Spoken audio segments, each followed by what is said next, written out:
Ladies and gentlemen, this episode of The Tiger Pit is brought to you by Unplugged Essentials. Not all hemp is created equal. Instead of using either isolated CBD or cannabis oil, which are the most popular cannabis-derived products on the market right now, they have infused their soaks with water-soluble, hemp-derived, phytocannabinoid-rich powder. This way, their products take advantage of the several hundred bioactive components present in hemp. They make no compromise in quality whatsoever and ensure each batch is lab tested and 100% THC free. You can find them on Instagram at Unplugged Essentials, on Facebook at Unplugged Float Essentials, and online at unpluggedfloatessentials.com. And when you go there, use the promo code The Tiger Pit for an additional 10% off your order. We are also brought to you by Knock My Legends. Knock My Legends celebrates the heroes, legends, and icons of Muay Thai and kickboxing. Their mission is to create art in the form of apparel that honors each fighter's contribution to the sport and the art that we love. They have a great selection of apparel and other accessories that highlight the greats of the sport from the past up until today. Great gear if you want to pop a little style while you're training, or if you're just a fan of Muay Thai and want to rep the culture.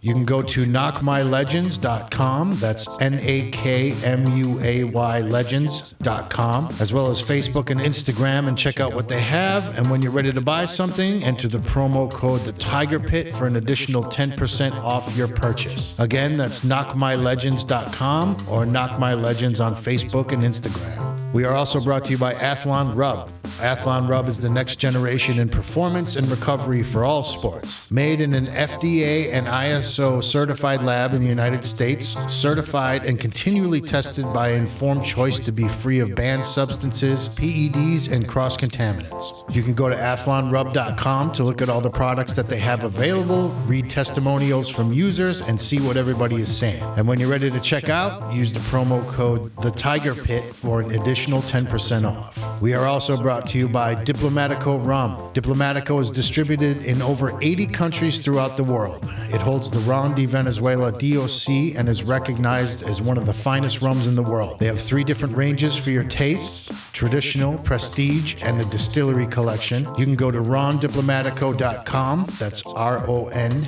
diplomatico.com, to learn more about who they are and find out some of the history behind one of the world's greatest rums. This is for you New York people out here.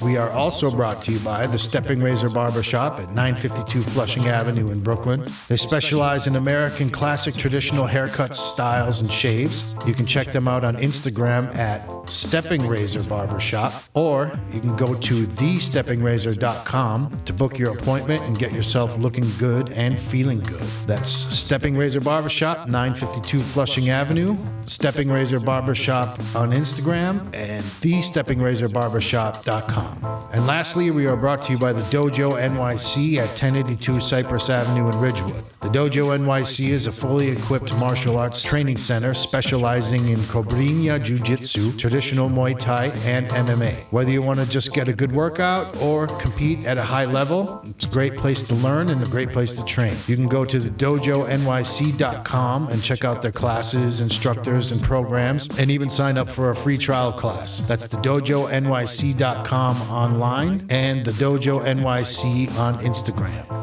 Okay. Our guest on this episode is a drummer, percussionist, songwriter, producer, engineer, arranger, and composer who has performed and recorded with artists such as Foreigner, Gil Goldstein, Frank Ocean, Esperanza Spalding, Norah Jones, Cellogram, John Patitucci, and Amy Lee of Evanescence, just to name a few. He's currently working as the orchestra conductor for the band Foreigner on select shows while on tour, as well as being the regular tour drummer for RJD2. As an educator, he has served as teaching fellow at Lincoln Center's Meet the Artist, a composer in residence for National Young Arts, a resident artist educator for Quad City Arts and Pro Art Virginia, and is an artistic ambassador to the Philippines. We were excited to have him come through for a conversation about music, skateboarding, art, and a whole lot more. You can find him online at chuckpalmermusic.com, on Instagram at Chuck Palmer, that's one word, and Chuck Palmer Music on Facebook. So without further ado, would you please welcome to the Tiger Pit, Mr. Chuck Palmer. On the next episode of Adventures in Edibles. It's a Bavarian and a Polish guy. Okay, we'll start the podcast, right? It's 9 o'clock. It's dark enough. I'm putting on my ninja suit. That's the part, right? You gotta get into your head. Now you're struggling with your words. Check the Yelp reviews. I'm sure they have like 4. It's amazing. I was trying to get that out, and I had a hard time struggling in my head. They just see something they don't recognize, and they check out immediately. I had a point. Coming to the stage. I've heard this many times from different sources. You didn't even know me when I was hanging out there. That sounds like such a burnout thing to do. Tiger Pit. Listening to music. It really is. Not many people can do that. So let me jump in. Your background as a percussionist, very deep into that. Yep. You're a learned man. I don't know. But yeah, percussion started with playing soccer and snapping. I used to run, and I'd snap my fingers when I was, running on the field. And my older brother would be like, "Hey, man, like, what are you doing there? You're like, when you run, you're like snapping your fingers." And what were you doing that for? I didn't even know I was doing running? it. I wonder, but I it was just, I don't know if it was like my own motivation or my own soundtrack or, but yeah, the sound of the ball on the grass and the kicks and the headers, and there's so many sounds even in the beautiful game, but for some reason I was adding in these snaps and whatnot. But then when I really first started playing drums, it was via the Beatles, of course. My stepfather turned me on. I was really lucky. In my perspective, I think I was about 9 years old when I heard the White Album and Sgt. Pepper's, and so I completely fell in love with the Beatles. And then it turned out my dad is a drummer. So my stepfather got me into the Beatles, but my biological father was a drummer, and he had this like Gretsch kit from 56, 57 Gretsch, up, and he just was like, "Oh yeah, I got drums," and the skateboarding. What tied it all together was actually, I need to look up this video. It's either Wheels of Fire or Streets of Fire, the Santa Cruz videos. Yep. And I think it's Jeff Kendall who's doing like a backside or like kind of method air on a half pipe, and it's like a slow motion kind of thing. And I think it's Chuck Treece. It's like an intro, so some track. It's just like, I know the one. Yeah. It's like the front end of this track, and the marriage of the motion and I was just completely, passionate about skateboarding. At that time, that was like my main focus. But somehow the rhythm matched with the thing, and then with the soccer and the running and the snaps and whatnot, it just all came together. And I think I was in 7th grade, because I remember being in 7th grade and going to the music room at my middle school and finding a pair of drumsticks in the middle school room, and forgive me, kind of lifting them, long-term borrowing them, and went home and started playing on the stairs. And then my dad was like, "What are you doing? I have a drum kit." And then I was so hooked on the Beatles that I just remember setting up the drum kit, and I could kind of play Love Me Do like by the end of the first session, which is nice. Super basic beat, you know what I mean? But still, it was just sort of like, on kit. Yeah, starting out in kit, I could move my legs, I could do the thing, and it was sort of like with the skating and with the soccer and just like the full body vibe. Coordination, and then the drums it married the body motion, even though you're not really going anywhere in the physical plane, but you're definitely moving, and then with that rhythmic sort of momentum and that story of that motion within the rhythm, and it's just like, in terms of percussion, like the rhythm side of things is just where everything has always sort of started and existed for me. Okay. Awesome. So I can understand that. I mean, I remember being little and just walking down the sidewalk, then I'd start clicking my teeth, moving polyrhythm or something. Yeah. Like But just making music with anything, tapping on the table, just any little thing you could make some kind of rhythm. I was always doing that with pens or whatever. Just,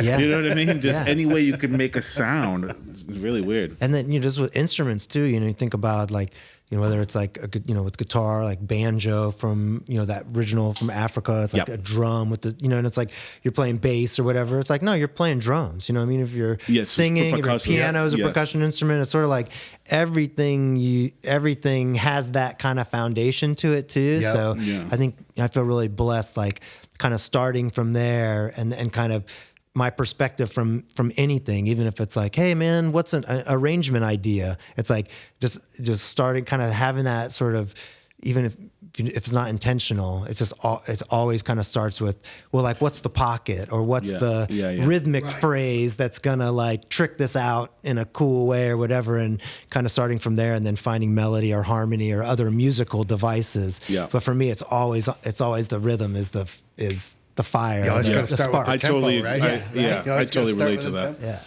Yeah, I totally relate to that. Even the way I play rhythm guitar as a reggae guitarist, it's totally percussive. Totally percussive. Like, you asked me to play something else, but no. Yeah, and yo, if the skank's not right, like as a drummer, Billy, I'm sure you can relate. Like if you've ever played, some one drop or whatever the vibe is, and if the skank's not in the right spot, then you can't fit your part in there. You're playing and you're like, we're playing like a wobbly record. That's how we're playing. So now it's like, it's all elliptical. Yeah. Well, I feel like the mistake that a lot of people make, that like non-reggae players, when they try to play reggae, the drummer is playing drums like a normal drummer would.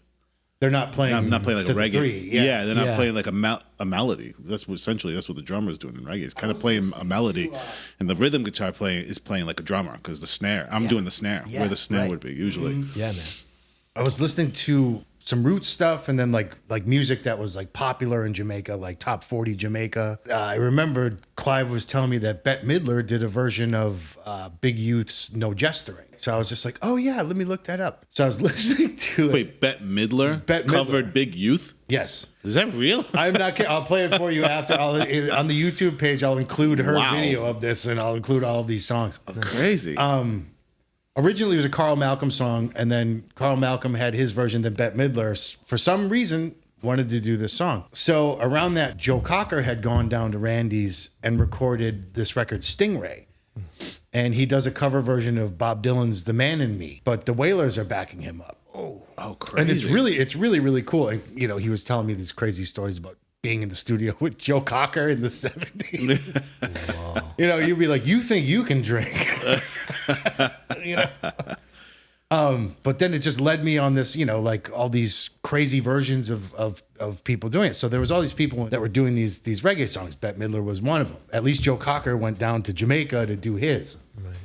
And the rhythm behind that shit, it's like bananas, you're just right? Like, I don't think anyone ever even bothered to listen to a reggae record before they recorded this. It's like totally upside down. Yeah, it's just like, okay, the bass player's playing the one drop, the guitar player is in outer space, like has no idea, and he's just trying to do a chuck, and you can tell he's going up. Yeah, yeah. It's like the high end, but it's like super chunky, you know, and you're like, okay, that's lacking a little subtlety. And then the drummer's just like Don Henley on Holiday or some shit, You're listening from the back, and you're like, what the fuck is going on here? Yeah, man. Reggae music, dude. It's a simple music, but very complicated. It's well, simplicity is it's complicated. Is complicated when done, when done right. Playing slow too. Yeah, like super disciplined. Mm-hmm. Can't be like pushing, pulling like a tension where you're like, oh my god, and everybody's fighting for position. Right. Somebody tries to sing over that, and then you got a problem. Right.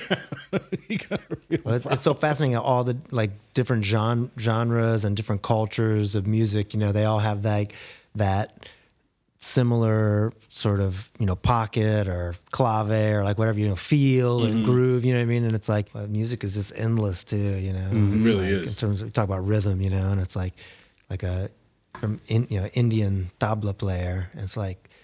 That's just talk about a rabbit hole of your whole life. You know what I mean? To be like, oh yeah, I play a little tabla. It's like, no, you don't. Like you really, if you really can say that, you gotta put in the time, on this stuff. And I think with any style of music, like with reggae music, you gotta really put that time in and that passion in and listen to it. It's not sort of like, oh, well, explain it to me. Oh, I get it now. Yeah, You play the skank on the upbeat. I got it. It's like there's so much more going on than just that with it. So.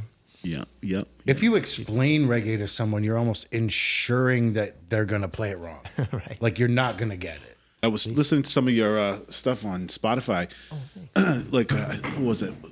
Lake Effects? Oh, there's actually I think it's called Lake Effect. Yeah, Lake that's actually Effect. not my record. Oh, it's not? Yeah, that's actually another Chuck Palmer. Yeah, Oh, not that. that's weird. Yeah. I think his avatar was like on a skateboard too. Yeah, totally that's- looks like that's you. me on the avatar. Spotify somehow has conflated Oh, that's the so two of us. strange. And So the avatar is you. Yeah. But that's not your record, but he has your name. one of the records is my record, which is what the avatar's from, and that record's called "Waiting on the Rain," which actually Right, has which a I listened to handful that one too, of yes. reggae tracks on it too. Yes, yeah, listen to that one too. Oh, that's really strange. So it just comes up with your stuff, but Yeah, it's been conflated, and I need to. that's weird. I thought I figured out who the Because I guy didn't. was. I and was going to question. I don't know who it is now. Yeah, Well, I thought- that's yeah. we just solved the mystery. Because I was going to say how different that was. And I was like, Yeah. yo, this stuff is like super. Remember I said to Yeah. you today, I was like, yo, it's just crazy, man. It's super spatial. I'm like, whoa, man. It sounds like he's tripping out.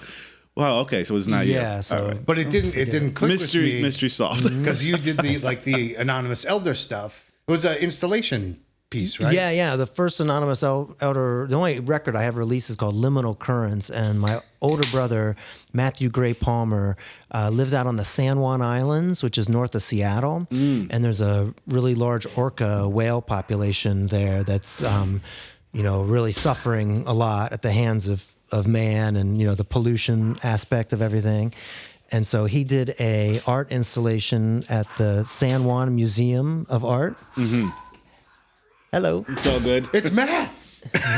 He comes in Hello, on every Matt. episode. He's the guest that passes through on every. That's great. That's awesome. See ya.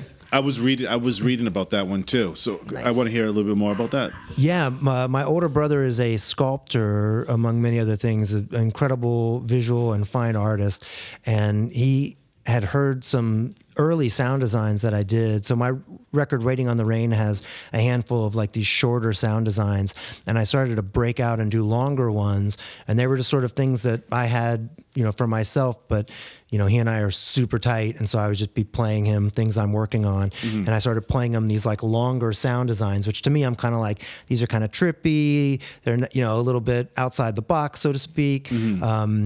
And he said, "Oh man, this is the best work that I've ever heard you do." He said, "This is my favorite stuff out of everything." And he's like sort of like my biggest fan. He's like my older brother and just like supports me so much. And That's like awesome. we're just like super, super tight.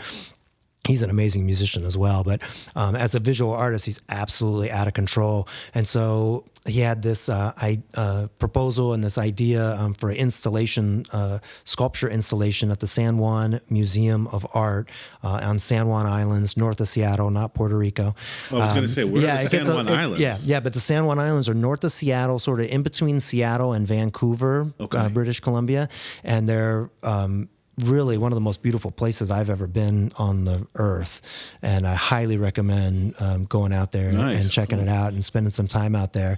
But they have really large orca whale populations throughout there that have been really suffering, from pollution and so he wanted to do a art piece that sort of to inspire empathy in humans regarding the situation. And so it's called Liminal Currents, Explorations of an Empathic Umwelt.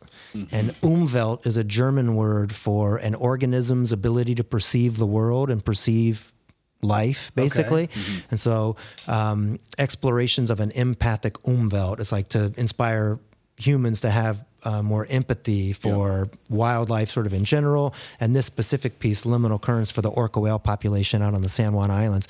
And so he had heard me do, when I say long sound designs, it's like 4 to 7 minutes or something, not super long, and he was like, "Hey man, I want you to do a 45 or hour long sound design that will just loop, like this kind of thing that you're doing here, and we'll just like loop it." And then so I'm like, okay, great. So it's all found sounds all around San Juan Island. And then Lime Kiln is a national state park on San Juan Island that has a hydrophone that they record all the different pods, the J pod and the M pod and all the different orca whale pods that come through.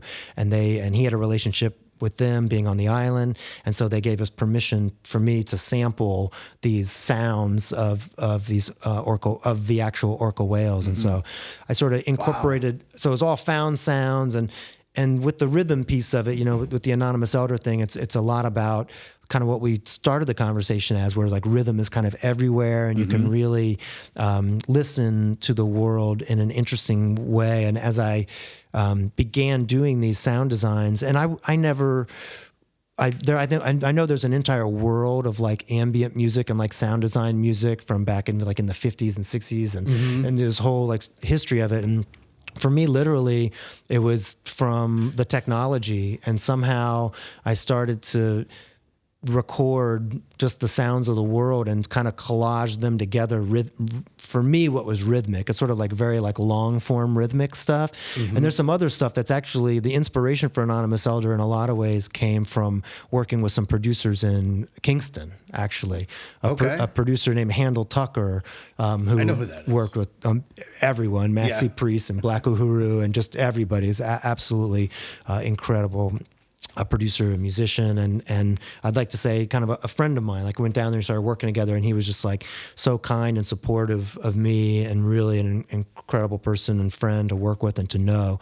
And he had this concept that I always believed in and understood for myself, but hadn't really articulated. And it was, I may not be doing it 100% justice, but the way that I understood it was that when you record something, if you make an edit, even if you're doing a comp or fixing something, like if you're playing or if you're singing, it wouldn't just be for drums, but any instrument and every instrument. As he's producing a record, if the musician or the band, whatever's happening that they're recording, if they didn't get the part right, then you got to do it again. But you got to, they might sing like a perfect take, but one word is like out of tune. From my experience with him, he's like, we're not going to keep all the good stuff and fix the thing. He's like, well, you got to go do it again, And it's sort of like, the Tom Petty and the Heartbreakers Refugee. Yep. I don't know but they did like 100 takes or something to get that take. And if you listen to it, it's so beautiful and it's so organic and it's so perfect. But if you sit there with a metronome to it, it's not, it's not perfect. You could fix anything. And I think in this day and age, and kind of coming up in this, like it started from playing with older musicians.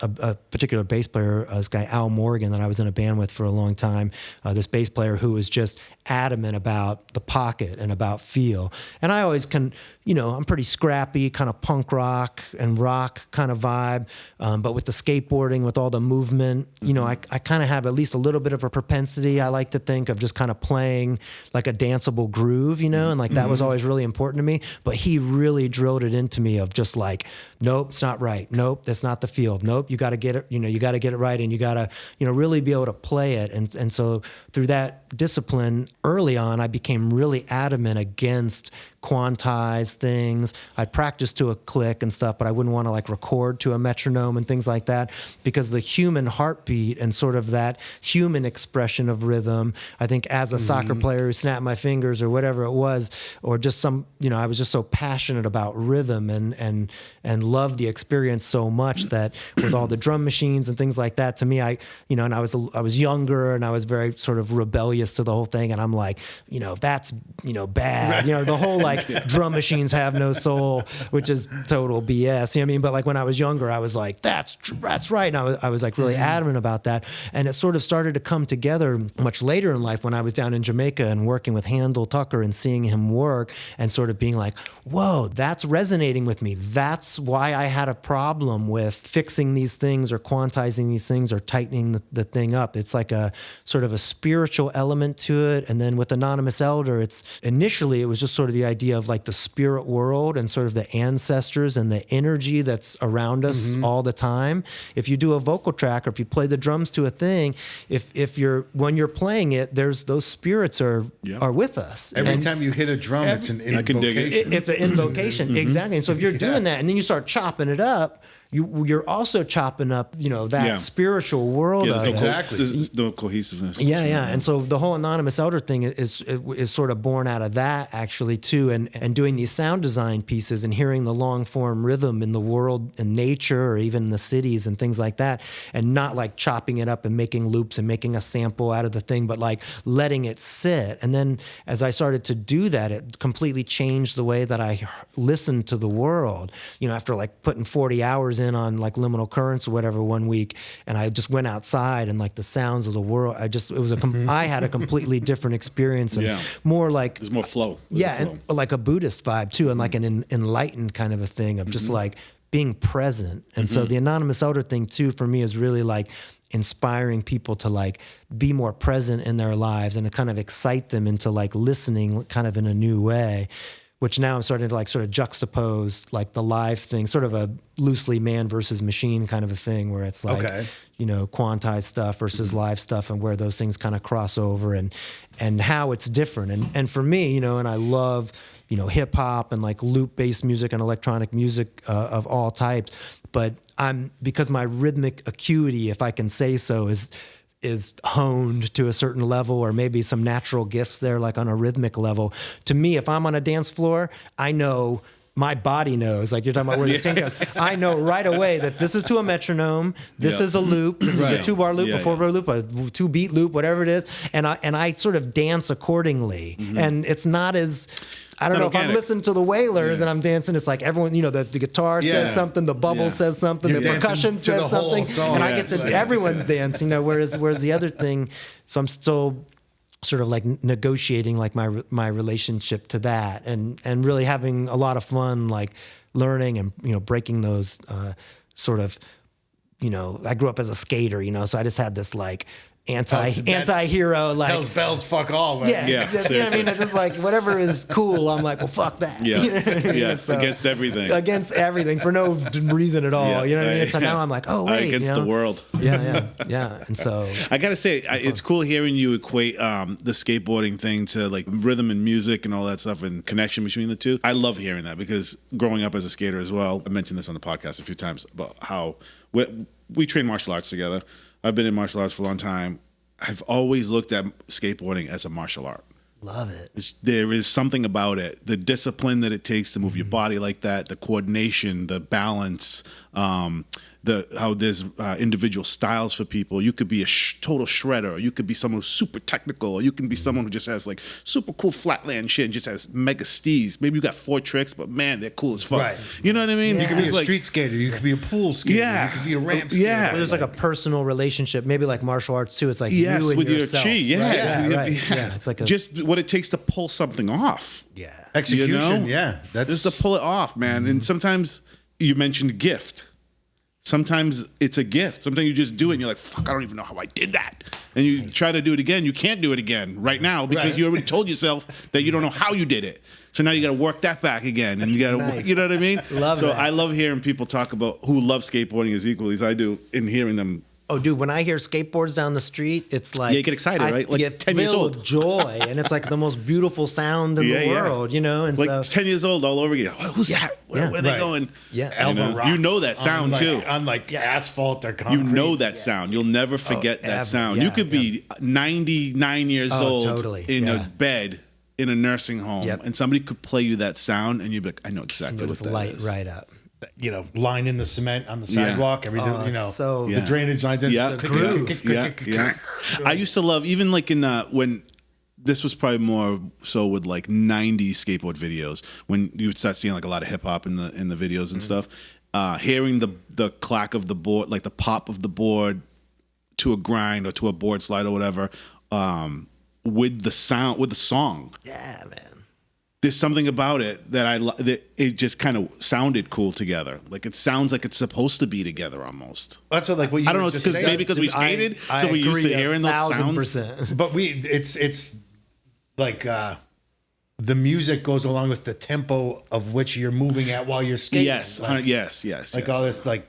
I was the other night and I was looking up some stuff, you know, and I came across one of your brother's videos that you did the music for. Oh, sick! Which then I was. Like smoked out of my mind. I ended up at Search for Animal Chin. Classic. The music in the first 10, 15 minutes of that movie is insane. Bongos and like jazz and crazy shit. At Wallows, right? The Wallows, a Hawaii spot. Yeah, totally. 80 skateboard videos was so crazy. Streets of Fire, where they had, skate and destroy. Yeah. Skate and create. Yeah. Johnny Rad. Yeah, right? Johnny Rad. You guys totally talking my language, man. Like, that wasn't on Streets of Fire. That was on Bones Brigade. That was like Future Primitive. Future Primitive, yes. Yeah. Uh-huh.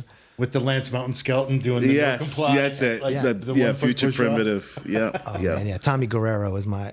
Oh, he was so good, man. Yeah. It's like inspiration, man. Yeah. Yeah. My little brother was out on tour. Who does he skate for? Yeah, his name is Max Palmer. He skates for Nike. He rides for 917. Is his board company. He rides for Carhartt. It's like it's called Work in Progress. Yep. And it's I think it's more based in Europe. It's like they have like they have like a heavy like fashion line. Yeah, they do like a lot of like higher end like workwear and stuff. And Yeah. it's nice stuff. But yeah, he's a huge inspiration to me, and he'd been coming to some of my Anonymous Elder live shows where I'm like, I actually sample his skateboarding, and I have a track called "Everyone Was Dancing," which is a bunch of samples of him.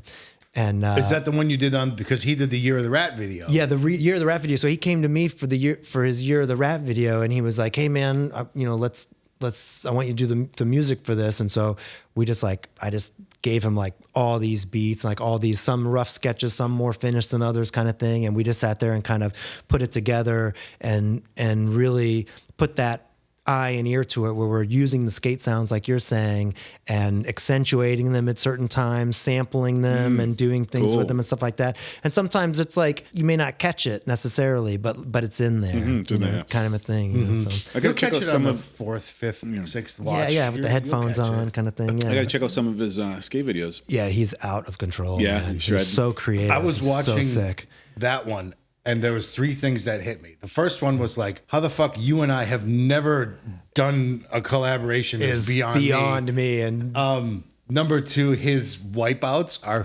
fucking amazing. Like his totally. Yeah, they're not like Brutal? they're not scorpions. They're not like brutal, but they always kind of tweak them. So like he'll do something and then like he'll pull it off, and then he'll just be rolling down the street. Like he'll be a little further down, and it'll be like, poof. Yeah. It's like on some like Wile E. Coyote type shit. You know, like it doesn't hit you right away, or they'll put it in slow motion. some of these videos now, man, I'm just like, what is happening? What, like, how did everybody get so good? And what's switch stance, and there's no such thing as switch No, I know. anymore. It's like people are just it's doing like it. left hand open hi-hat, left hand. It's like people are just ambidextrous on the, it just is. Yeah, it's like It's cool. yeah, it's like a circle. It's like a full circle. Yeah, exactly. What I love about my brother, I hope you check out my bro I will, skating, because yeah. he's very much like what you had said earlier about he really has his own style, and he really, the tricks that he does are incredibly creative, and he has his own style, and it's like coming from where I come from in the skate world, like that's what's important to me. It's almost like whether it's Bones Brigade or whoever, I was having like Matt Hensley and A Street and all that stuff, but like all the skaters, you knew them by their style, and sometimes there was a time. It seems like it's much better now, but there was a time in skateboarding was sort of transitioning where I felt like kind of like everyone they were all super good and doing like insane stuff, but it was almost like watching one of those video games, like playing one of those video games Exactly. where like, everything was perfect and they'd land perfect and they'd do these huge crazy Trick stair after hand trick after yeah, trick, and just like like these do all that stuff. combinations But it was just were- like they were just like executing it like athlete, like executing, and that's beautiful, and I God bless, love it so much. But the style, when you check out my bro, it's like you said, he'll just do some crazy stuff and kind of fall kind of thing. He's like really got a character of his own, and which coming from the school where I kind of come from, I'm like, I still think that's like important and like valuable. Me too. Like, cool. I do feel like it went through there was a time where it did become like more like athletes were skating. Yeah. But I feel like it Yeah. got to a point where it went where everything had to be big. It was always big. It was always big. It was big. So it was kind of like you're an athlete, man. You know, if you're skating like that all the time, you're an athlete. I just watched this documentary on YouTube about on Natas. That was pretty sick. I want to see Nice. Yeah, it was pretty cool. I had never seen it before. Dude, the Gons. There's so many. Yeah. But it's so funny. He's like talking about like when everybody was like banning him like because of his name. Oh yeah. Wow. He's like, it has nothing to do with that. But they actually were banning his merchandise around different parts of the country. And stuff. Where's And he was like, my parents are Lithuanian or something like that. Or they're not Lithuanian. No, they're like but- Norwegian or something. Or like but his name is like the male version of like Natalie. It has nothing to do with Satan. Right. He didn't even have dark imagery on his. He had like an airplane, He had like a panther. Like, stand him out, and then The Panther. the triangle with the panther with all the flowers and shit, like coming out. They were saying that he was like the first one to incorporate like that like surf style on the street. Like to that extent, everybody did with like Dogtown and all that stuff. It was like a certain like slides and all that power slides and all that stuff. But he like actually took it to another level. Like I guess he was the first person to do a wall ride. I didn't know that. Yeah, I heard Dude, that. I remember before Nodus, you would never see pictures of people like ollieing a fire hydrant. We did that spin thing on the fire hydrant. Yeah. They said nobody could recreate it. Wow. Still, nobody can do it. That's on that creative tip too. Yeah. Like Who would have thought him of and that? like Gons and those guys, like that's like that. They're artists, Exactly. like, true artists of the craft. Innovators for sure. Yeah, man.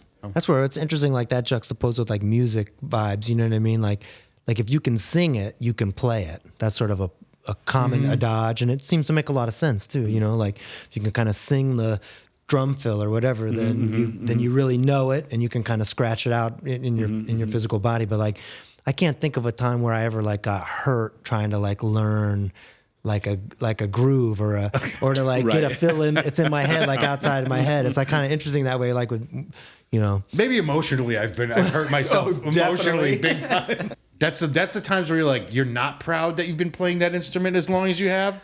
Every other moment you're like, yeah, man, I've played drums since I was 5 years old. And then When you can't pull it off. you can't get this simple 5. I can't get it. You mentioned, I think you were going to say something about Tommy Guerrero. You mentioned him. Oh, yeah, I think I was just getting excited when you guys mentioned the Bones Brigade. And, I like his music too. yeah, exactly. I enjoy his music. He's cool, man. Yeah. Really cool. Yeah, it's super groovy. Yeah, I'd really love to see him live one day. I know He played at Union shows. Pool a few years ago. He used to be in Brooklyn. And I was walking in when he was walking out, carrying his amp out, and I was like, missed this? I didn't even know he was doing this. Yeah. Yeah, It was only like man. 6 or 7 years ago. The sword with the fire. I mean, it's just, Great graphic. the graphics. The graphics even with that stuff, like, kind of had something to do with what deck you got. I think 100%. You Now kinda- it's so not It's like part an of the album game. cover. It's almost like the album cover versus Yeah. like the It was your MP3 style. yeah, it had a part to do with your character. Yeah. Where you I was were an like, Alva dude. Every board I rode when I was younger was an Alva. That's sick, dude. Yeah, I was into Dogtown, and then I got into POW. I think literally because of Tommy Guerrero. Like it was just I couldn't. And I love Lance Mountain, all those dudes, but yeah, but it was a style. It was that street style. I grew up in Ohio, and so there were a handful of mini ramps and things like that. And there's a really amazing skate culture there, even back in the day when I was doing it. In Ohio? In Yep. Ohio, yeah. I was in Columbus, Dayton, had some really, Ron Allen was from Dayton. Oh, okay. And Tim Simmons, and there's, I'm sure I'm missing a lot of people. There's some serious heavyweights out of there as well. And, but Our yeah, last guest is from Ohio. That's right. oh, cool. Yeah. Yeah. Ryan Humphreys, artist guy. Nice. So yeah, Ohio, skating in Ohio, and Yeah, and just I guess like the street element of it in terms of like being able to, it might be even piggybacking on the martial arts vibe and even just on the drum vibe, I mean, I actually learned quite a bit of drums on the stair, playing on stairs. Cause, and then also pillows, like the first, handful of like Rush songs that I learned were all on, I just set up chairs and pillows like before I had a real kit, you know what I mean? Especially with all the toms, you could just set up all the chairs and stack these pillows on it, sit there and try and play YYZ. Yeah. and those big- But your you know what I mean? dad Like- was a drummer, you said. Yeah. And did he teach you? Not so much. He was way out of the game by the time my dad I was a got guitar into player. He it. didn't teach me shit. Well, it was fun. I actually was able to. So my dad, for his 70th birthday, he has four total children. I'm one of 4.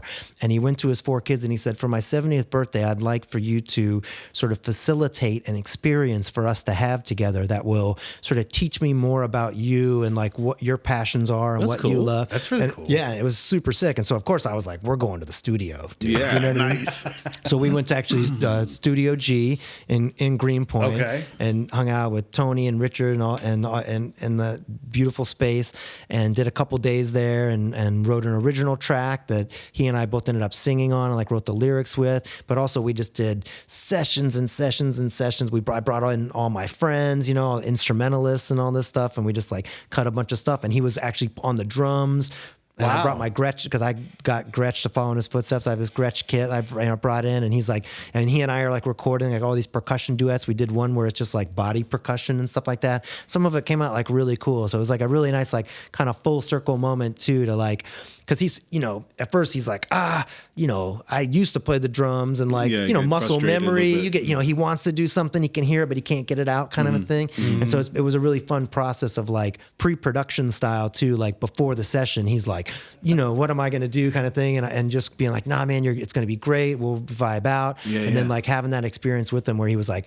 kind of like letting loose and like we're having a lot of fun and like really capturing some like really beautiful, like That's awesome, drum man. moments, you know, like That's a full great circle exercise style. that he thought of. That's pretty really cool. amazing. Yeah, I wanted to share it too because you know, he's always like, yeah, tell everyone because it was just, I think we all loved the experience and so did he. And so it's sort of like, yeah, if anyone out there has an idea like that or that sounds fun, it's like, Yeah, it was that's a really sweet. bonding, That's beautiful nice. bonding thing, you know. Is there anywhere to great. hear it, or is that's just You like know, for you guys? It's so far it's for us, but we did a track. It's called Father and Son that I just finished. Has just been mastered, and so Okay.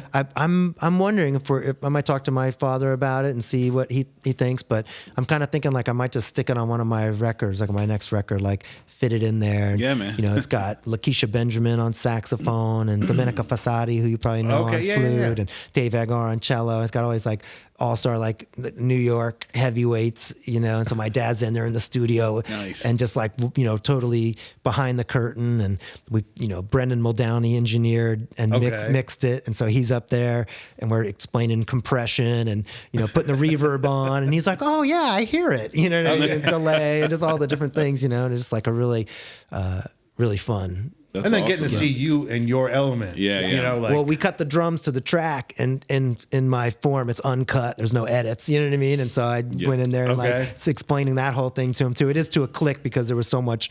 We did drums blind to a click alone. That was the first thing I laid down. You know, so it was just sort of like for punching and just production. Sometimes, you know, I do work to a click track, and I want. People get the wrong idea there, but he was literally like sitting like right behind me, and we just like laced the drum track, and I think he didn't really, you know, he was like, oh, you really can do this, like this is like you're a professional kind of thing. He you know? was- he was impressed. He was like, impressed. dang, I didn't realize that you could Yeah. just. That's a proud moment for him, though. I hope so. I would yeah, imagine. I think so. Yeah. I mean, yeah. I'm a dad. I'd be pretty psyched. Yeah. you Yeah. know? I think he's incredibly proud of all his kids. That's and, amazing. That's yeah, good. That's really cool. he's- so you mentioned Dave, yeah. and yeah, Jesus Christ, that's a whole other Rabbit hole. Yeah. I met him the first time because we did Raja's album, the Human Being record. Yeah. And Aisha. Dave came in. Yeah. And I've always really loved recording strings. It was like 16 different tracks that he layered over each other and made like an orchestra with this crazy arrangement, but just out of one cello. And as I'm sitting there recording this, I'm just like, I feel probably like Eddie Kramer the first time he heard Hendrix. All the recording I've ever done, every studio session, that one, I have never witnessed anything like that. Anything. So I was just like, I'm just going to shut up. He said, after I do one, just turn it all the way up and then just put on another one. Yep. And I was like, okay, I am not getting in the way of this shit at all. When it was at the end, my mind was blown. Yeah, I remember that day. I was there actually on that session. Yeah, just fly on the wall for that one. Yeah. But there was the Hollow Jake video of you guys do a version of Amazing Grace into Sunshine. Yeah. And his Soulshine. version, Soulshine. Yeah. His version of Amazing Grace is on par with Hendrix's version of the national anthem. Whoa. Who we talking about here? This guy's Dave Eggar, who's a cello okay, player yeah. that Chuck works with. Josh, you brought like Josh and Raja. Yeah, in on that I stuff. I was lucky enough to meet Josh and Raja in Williamsburg. Everyone and anyone who meets Dave and, you know, is like, please, can we do something together? Right. You know what I mean? So I think Raja was like, yeah, dude, we were doing some live shows with Raja too. He's absolutely one of my favorite musicians of all he's time. awesome. got him really drunk. Is he on one of these yet? Well, he was in town this week. I don't know if he still is or not, but I got him drunk on Monday night because I was like, couldn't make the podcast. Huh? Yeah, we were upset. I was upset. No, but yeah, man, I was really stoked. I remember that session, that track Aisha on Raj's record, which is just fire, man. It's so sick. I wish I was the engineer I am now at that point when that was done. But that's just any kind of learning. You're just like, I wish I knew that 10 years ago. Well, thank God you're not saying like, oh, I got to a certain place, a plateau, and I just stopped, and now I'm happy. You know what I mean? Because the fact that you feel that way means that wherever you are now, in 10 years or 5 years or whatever, you're going to be like, oh, man, I wish then I was where I am now. You know what I mean? It's like that's and one of the most beautiful things about art and certainly music. And like we talked about, like, oh, get into tabla, Indian tabla drumming. It's like, okay, see you in 100 years. You know what I mean, or whatever. And it's just like it can just be so endless, in the process. So it is true. You don't take on Indian tabla drumming at 43. Yeah, exactly. Yeah, I started Muay Thai at 40.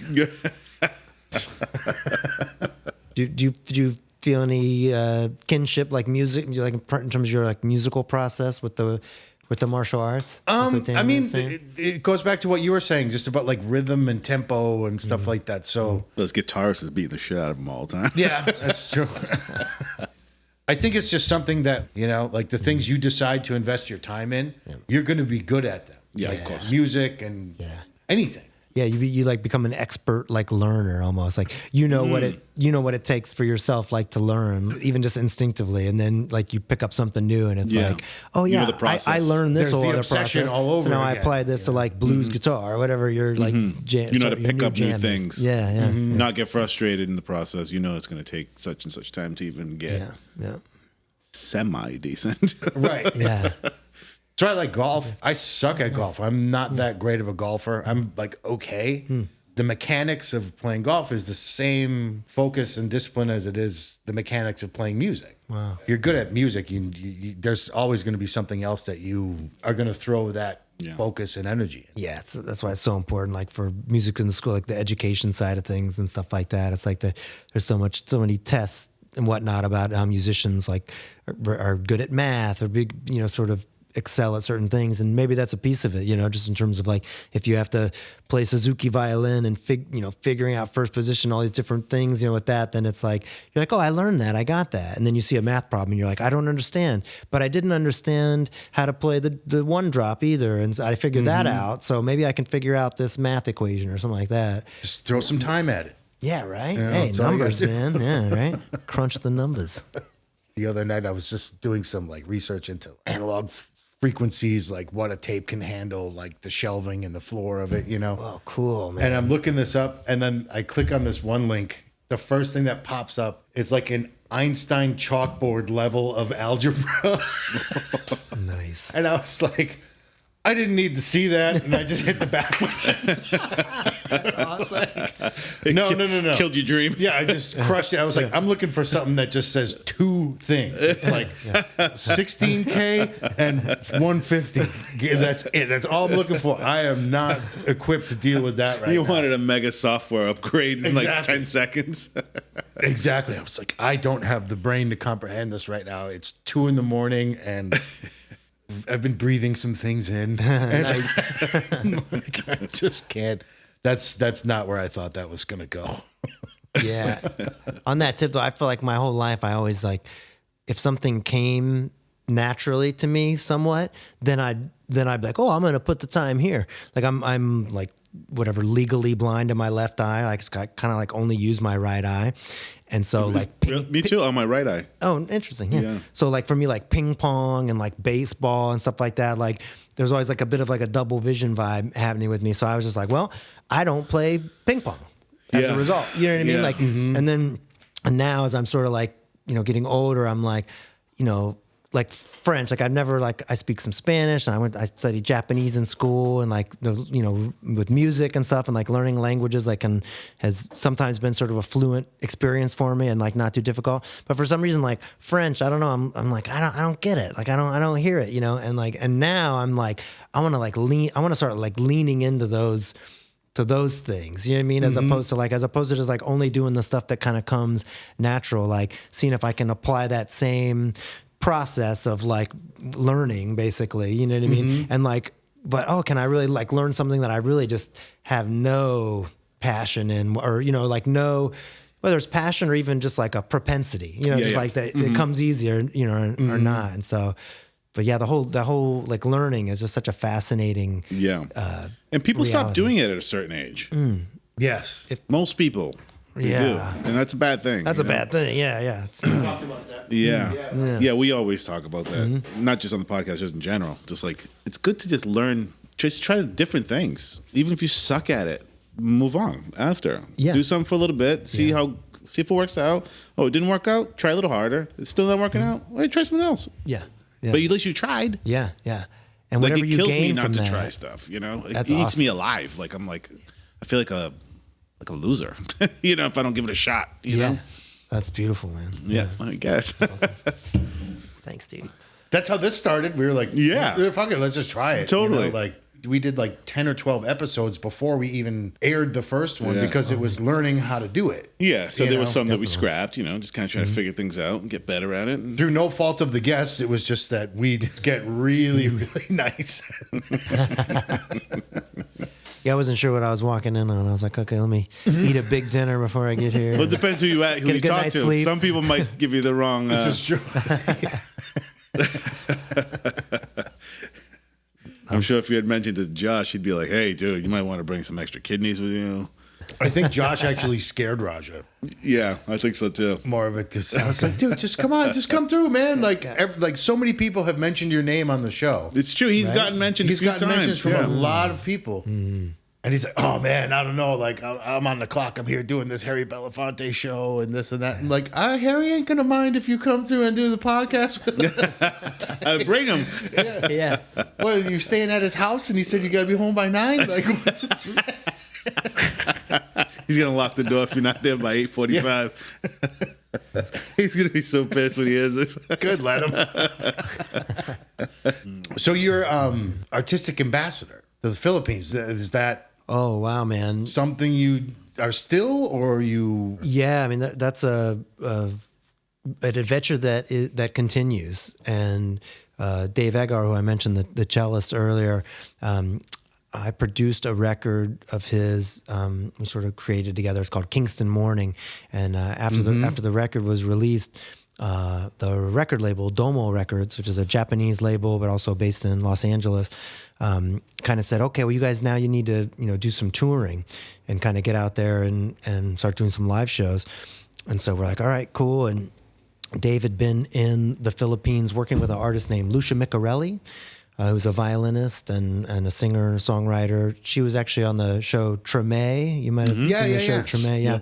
She's the fiddler violinist there. And so he was in the Philippines on tour with her and met some really amazing and inspiring artists out in the Philippines. And so when Domo Records said, you guys should do some touring, we were doing some stuff domestically, and he's like, I got some great connections in the Philippines that I'm really excited about, and so let's go over there.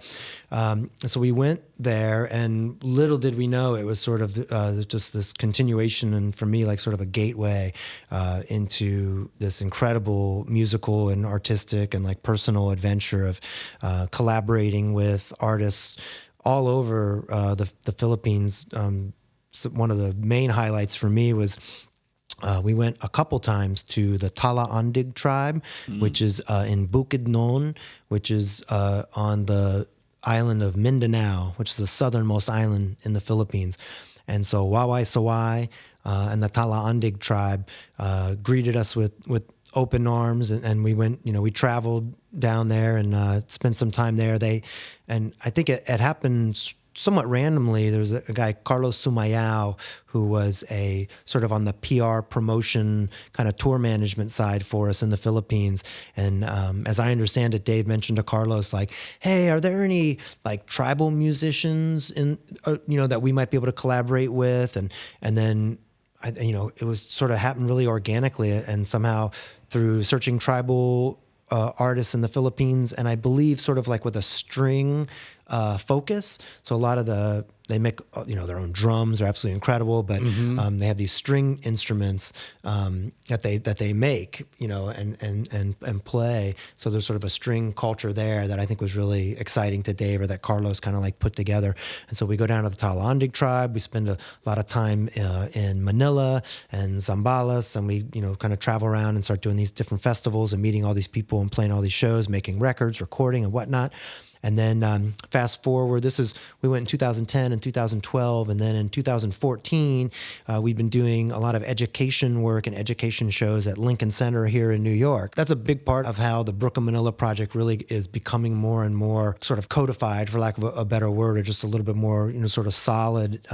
Because in 2000, I believe it was in 2014, a dear friend and sort of champion of our creativity and artistry is a woman named Hillary McAndrew Plate, who is working at Lincoln Center, and we were doing some education shows and working in tandem with her. And I think it literally is like, oh, what have you guys been up to? And it's like, we just got back from the Philippines and the Talandig tribe. And she's like, whoa. And she had as I understand it, a connection to the Philippine culture growing up here in America, where like, I think her best friend was Filipina, and she was really close with the family, and like was kind of saw the culture and kind of, understood and fell in love with and had an experience with the culture. So I think as she heard that, she said, oh my gosh, let's do a show. And so we ended up putting on the Brooklyn Manila project in America for the first time at Lincoln Center. It was either 2013 or 2014. And we brought over Nico Maca, who's a flip hop artist, sort of like Filipina hip hop MCs, absolutely incredible. Daniel Darwin, from Manila, is like a spoken word and like poet. And then we just have like a laundry list of collaborators and musicians like from out of Manila and the cities. But then we also brought Wawai Sawai from the Talandig tribe over to Lincoln Center. And so that was really successful. It was so beautiful. It was like really incredible experience. And then Hillary McAndrew Plate ended up for family reasons, relocating to Virginia Beach and started working at a place called the Sandler Center for the Performing Arts, which is a really incredible performing arts center in Virginia Beach. And it turns out that Virginia Beach has sort of like per capita one of the largest Filipino populations in America. And so she said, we're doing these shows, like let's do another Brooklyn Manila project. And so we're of course like, yes, anything you want, Hillary, like let's do it again. And so we put it together over the past like 6 to 9 months or so, and just presented it in January in Virginia Beach at the Sandler Center for the Performing Arts. And brought Wawai Sawai and one of his percussionists, this guy Baluktu, who's a dear friend of mine now, and just an absolutely incredible musician, like so good. And a host of other musicians, including Cynthia Alexander, who's an incredible singer-songwriter who actually lives in Seattle, and so sort of a combination. Woman Elizabeth Chan, who's from New York and more on the pop side. So we really were able to kind of present like a breadth of different styles and sort of different, almost like generations or in like approaches like to the music and the culture. And then the Philippine Culture Center in Virginia Beach has all these martial arts groups and youth dance groups and choirs and like little orchestras and stuff like that they do at their culture center. So we ended up putting on this like just add everybody full on mix, extravaganza Brooklyn Manila project in Virginia Beach a few months ago. And the mayor sort of proclaimed an official proclamation that and I guess we're artistic ambassadors for Dave and myself and Peter Coe from Attack Theater and Hillary McAndrew Plate and really everyone who's involved with it.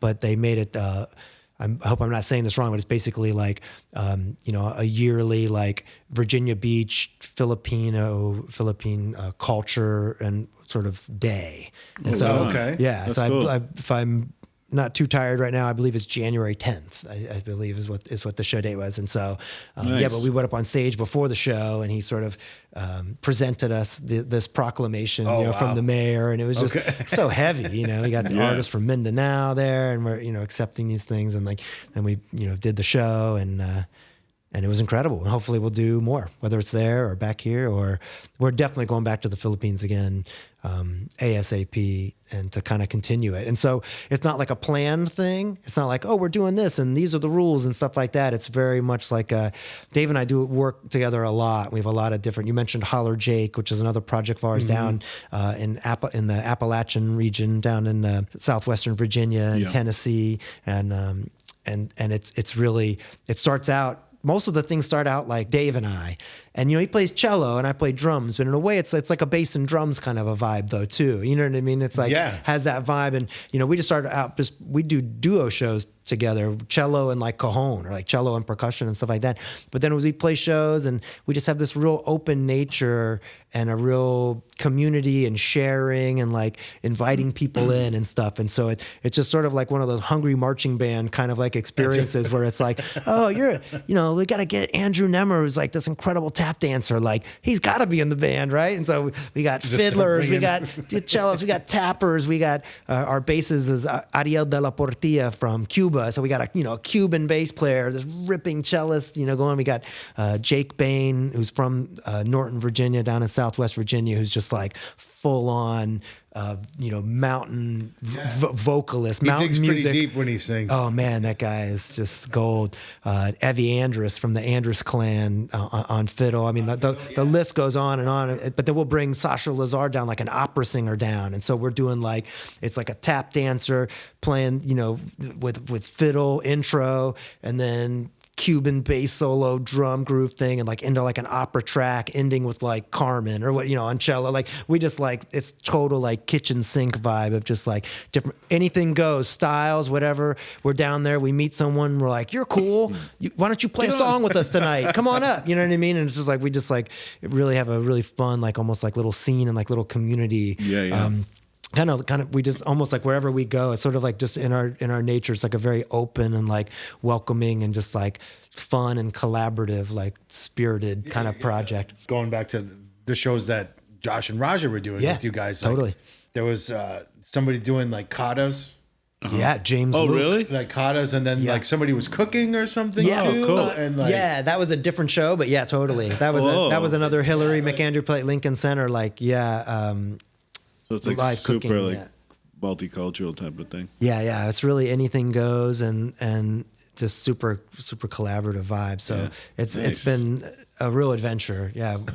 Knowing Dave and working with Dave has really been and continues to be an incredible I can believe that journey. As you said, I hang out with him and it's like that every day. And it's actually really fun for me to see people the first time. It's like, the first time you hear Shostakovich's Fifth Symphony or something. I had a teacher one day play that piece for the class.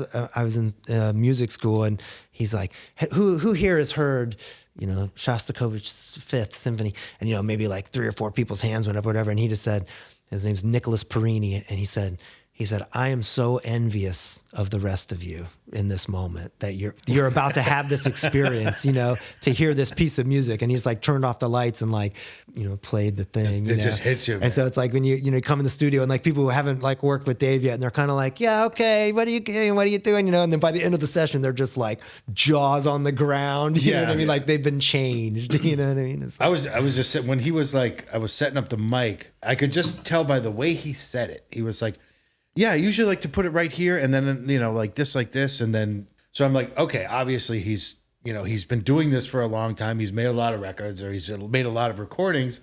If he says he likes it like this, makes my job easier. Just okay, does that sound right to you? Cool. And then he was like, yeah, it sounds good. And then it just kept going, and I just kept being like, the fuck is going? I've never experienced anything like this in my life. But dude, that's so beautiful. You have that same collaborative spirit. Like I know you're kind of saying like, oh, this guy has the the pedigree and the experience, and so what he's going to say is real. But I mean, we're all musicians here, and it's like, how many times are you in the studio and the engineer is sort of like, this is the way, you know what I mean? And it's like, it's, because I've done it. This is my house. This is the way I do it. And I do the thing. And so even just the fact that you're like, creative enough or like open enough that way, I think is really a beautiful thing, man. And like kind of similar thing. It's just sort of like being open and like, on a production level as a music producer, like that, to me, it's like the more open you are, the more that lightning in the bottle, that thing you can't control, you get, and that performance you get. And 100%. That's like more valuable than the like, let's get it like perfect. Micromanage. Micromanage. Right. Nothing good comes out of that. But people also forget like what we do, right? Like whether it's as a musician or, producing, we're supposed to be listening to each other. Yes. And in the studio, when you really pay attention to what's going on in the studio, you're like, nobody's fucking listening to each other. Well, Handel Tucker. Not all the time. That's the difference for me. When you find somebody like that, you're like, I want sessions to be like this. Well, you can play all the time. That's what I learned is I played so much better. Even if people don't say anything, if there's people in the room, in the building, like in the control room, like nearby, who are like not listening, it changes it's like quantum physics, quantum mechanics. It changes the molecular structure of the air and of the room, and the spirits can come in and stuff like that. And if you got people in there that are, bad vibes or even just not listening, or, like if someone's in the room that is hearing, like has an acuity of rhythm and an understanding of like groove and stuff like that, they can just be sitting in the room and my playing is elevated. Right. And I noted, I kind of learned that. And then if someone's vibing me out, or the engineer's like, no, it's got to be this way, or like, who are you? I've never heard of you. If there's any kind of weird vibes going on, all of a sudden I'm like, I'm not getting it. I can't get it right now. Come back. You can't be around. Nothing good's gonna happen. But on that spiritual thing, even if you don't say anything, it's just like the vibe of like the spirits in the room kind of thing or whatever. It's like having that kind of support and just that listening. Like you said, Billy, you're like, if people are listening, if you're in a studio and people aren't listening, you're in the wrong place. Yeah, where are you? You know what I mean? Like, it's no longer a studio, maybe, Right, like, right. Wait a minute. And it's one of those things that it's just so simple. It's music. So what do you do to music? You listen to it. Yes, right.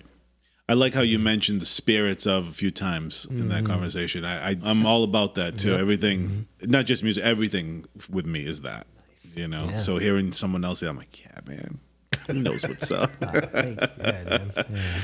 He's down. He knows. The truth. It's the truth, Full man. Truth, But some people look at you crazy if you say that. But and sometimes those people are walking with the wrong spirits. That's why they're blocking you. Wow. They just clash. Yeah.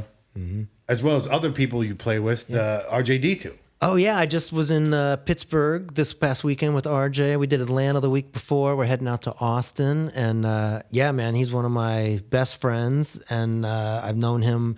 He and I, I'm so proud. He and I were in a duo project back in high school. So I knew him in high school. We were both in different bands in the same rock scene in Columbus. Okay.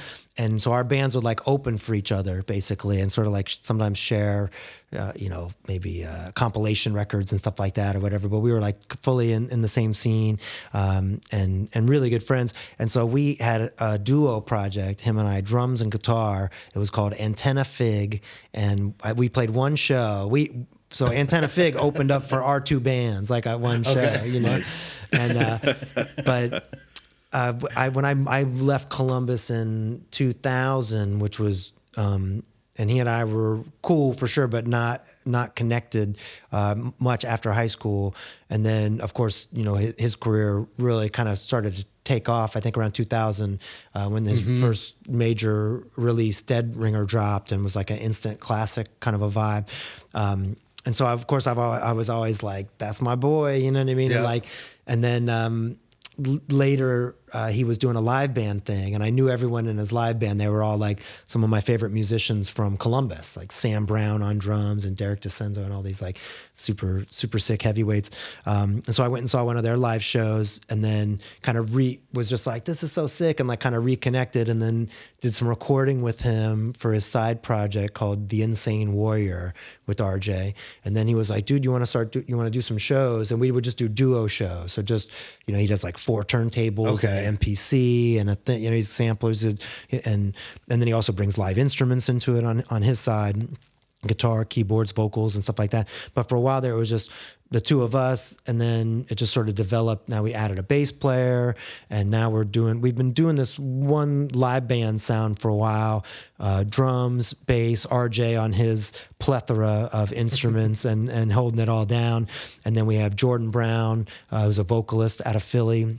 Okay. Who's super sick. We got STS, Sugar Tongue Slim, who's an incredible rapper. Originally, I believe you'd say out of Atlanta, but the world is his home. He's everywhere. And another incredible artist, Kari Mateen, who's been with us, and he sometimes plays bass as well. And Stephen Green Jeans playing bass. And so we're really doing enough shows where it's kind of got this fun like live band sound.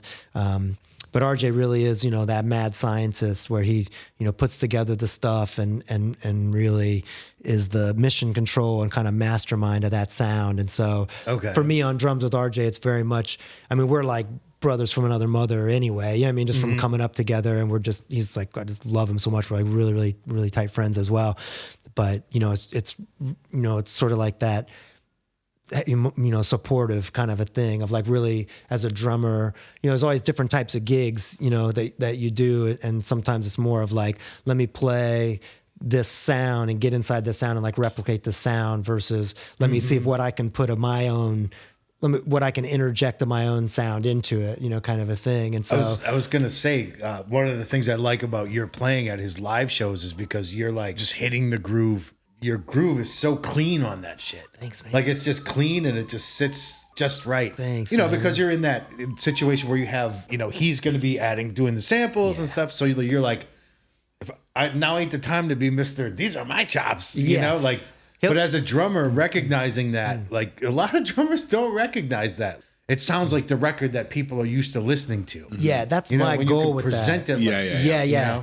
There's some tracks where it's like like there's one track called Exotic Talk that, if there's any music nerds listening, it's like playing drums with RJ is so exciting because you, as the drummer and in the band really, that I sort of break it down into like 3 ways that things happen. And one thing is it's sort of like the track is there and the bed is sort of there and the rhythm track is there and you're like matching with it and like sort of accentuating it and trying to sort of enliven it, like double it almost like as perfectly as I can, but like, give it that human thing and kind of like lift it up and enliven it.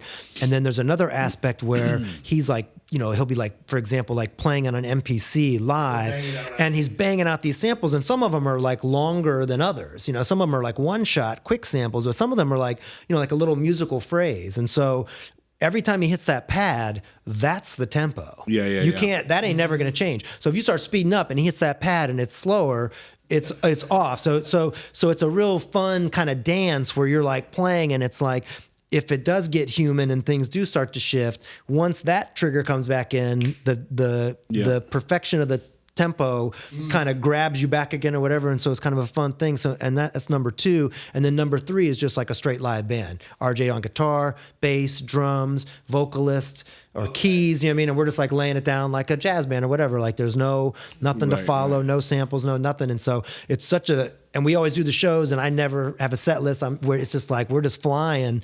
And it's like, and it's such a challenge and such a fun thing, like as a drummer, like cause sometimes you're just driving the bus and then sometimes you're driving the bus, but also following the sample. And then sometimes you're on a track, inside a track and just like laying it down, So like on a serious like drum nerd kind of a thing, it's like a fascinating kind of a gig because every song is a different brain almost. You know what I mean? Sorry. Yeah, as a drummer, you never get the chance to really be a passenger. You're like, okay, I can just sit here and just something you don't get to do as a drummer.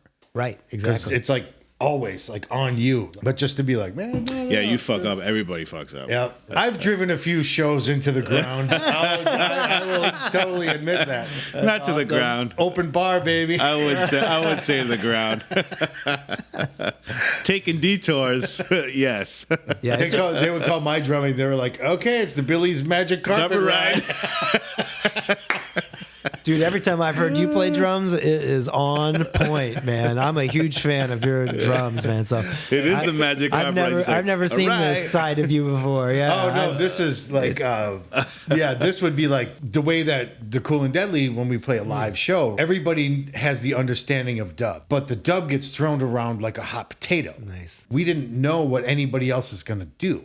We could be in the middle of the song, he'd be singing, and bass player would start doing something, and you're like, okay, we're gonna lead with that. We're gonna follow with that. Wow. It would just get thrown it's so around jazz. all night. It's so jazz oriented. Like when really got to feel that pulse, and on the roots reggae stuff, it really started to come into sort of fruition or like focus for me, when I realized how, like something you were saying earlier about the listening vibe and just that everyone's kind of talking to each other and going off of each other. It's very much like in the moment. There's no autopilot. No. Like, and you might be playing the same pattern, the skank or the same bubble or whatever, the bass line, even the same time, but it's every time it's played is a new moment, and it's a present moment, and it's sort of along those lines with the Anonymous Elder stuff too, of just like being present, listening, and just that importance of that.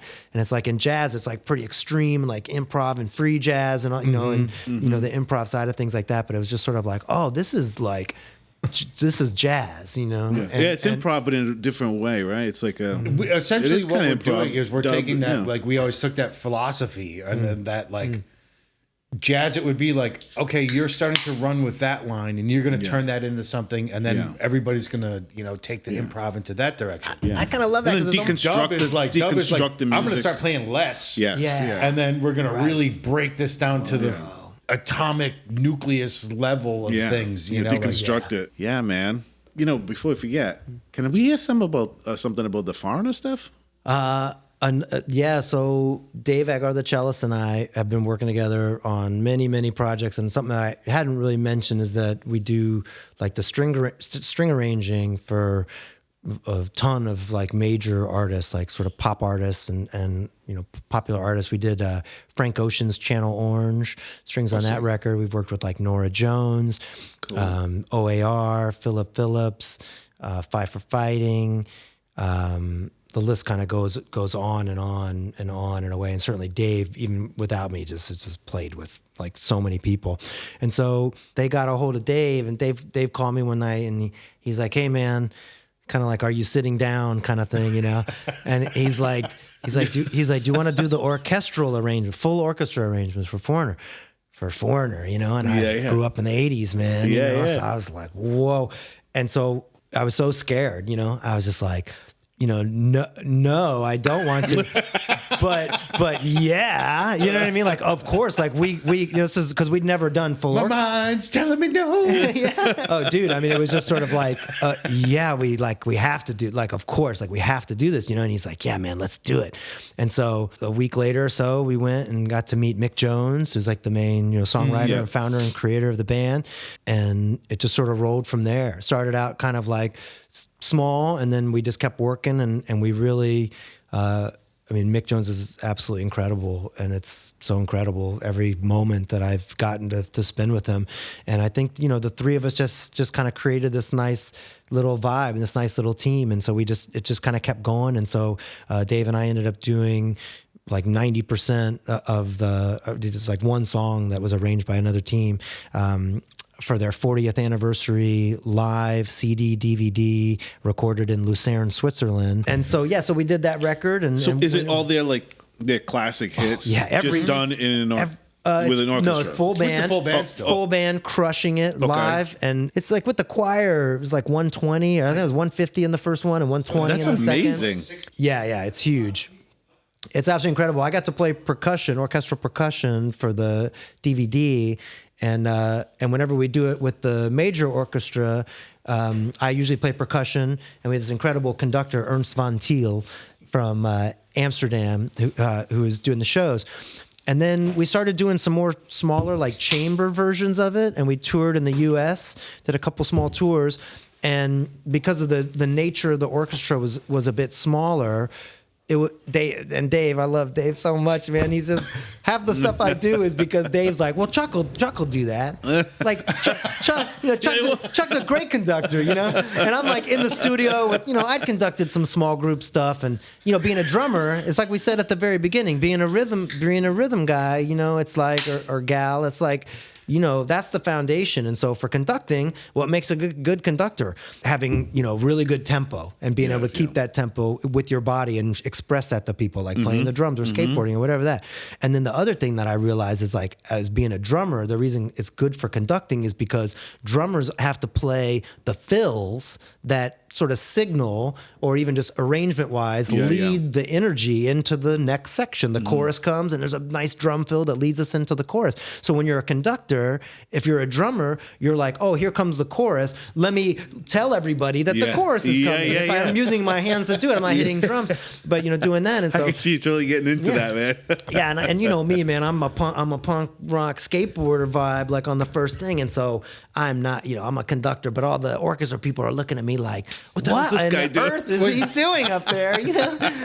But then some of them, they do like it because I think I'm, How do you feel that it was different, how you would do it, your approach? Well, I mean, I went out there specifically, I'm thinking like, I'm trying to be like the mad scientist vibe, like. It was like wild style. Stick the hair up. Yeah. It already is, you know what I mean? And just like, sort of like rock out a little bit. Like Dave and I with Foreigner, it's like we really function as like the middlemen, for lack of a better word, or sort of like the lubrication between the orchestra, which is such a institution in itself, obviously, and Foreigner, which is such an institution unto itself, obviously. And it's sort of like, how do these two sort of camps like talk to each other effectively? And so we sort of have that ability and that gift to kind of go between the two and like kind of make the thing happen. And so recently, it was really just days after the Brooklyn Manila project, because of some issues, some travel issues and some visa issues. We were doing our first show in America with a full-size orchestra and first full-size choir, and I was slated as per usual on these gigs to play orchestral percussion. Dave and I are the arrangers. He plays cello, I play percussion. They kind of, we get introduced during the show, and we kind of still act as that lubricant, between Mick and between the band and the orchestra and the conductor and stuff like that. And then when there was an issue with the travel, kind of, there was a little word around the campfire, but, a few weeks ahead of time, it was like, all right, Chuck. Hey, Chuck, Dave said you're a good conductor. Dave said you can also do this. And so I'd been doing the small group stuff with Foreigner, and I know the arrangements and this music like the back of my hand, and I love it so much and everything like that. But it was sort of like, all right, now you got to do like the real thing, And so I literally had a 2-hour rehearsal with the Nashville Symphony and Nashville Choir, and the show's like 2.5 hours or 3 hours long, you know what I mean? And so we, went up there, did my best, you know what I mean? Got it together, baptism by fire, and 3 shows in a row, and they were incredibly successful and came off without a hitch. And so I can't explain. I have yet to be able to process what this experience and these experiences, especially conducting, like you're asking about, Billy, about what that has done and will do for my drumming in that level, whether you're talking about Bernstein and King Tubby or something, like just that vibe of like sitting on the hot seats and being the drummer and that whole macro view that you sort of need to drive the bus. You're, that whole time have that perspective. And as a conductor on that stage with those level of musicians and that sold out house and that whole experience, it completely changed my life musically in such a profound way. It's only been like a month, and I can't even articulate. I don't even know how it is, but now I'm like, oh, wait a minute. Everything I was thinking was wrong. Like as a drummer, you know what I mean? I'm kind of like, wait, okay, I got to completely rethink what I'm doing now on the drums. I like I said, I don't know what it is, but I'm like something, a switch flipped, in doing that. I can believe that. It was intense, man. Like you said, like driving the bus, like I thought drums was a hot seat, it is, you're on the drum set, you slow down, if anything slows down, it's your fault. Anything speeds up, it's your fault. Yeah. You got, it's that responsibility.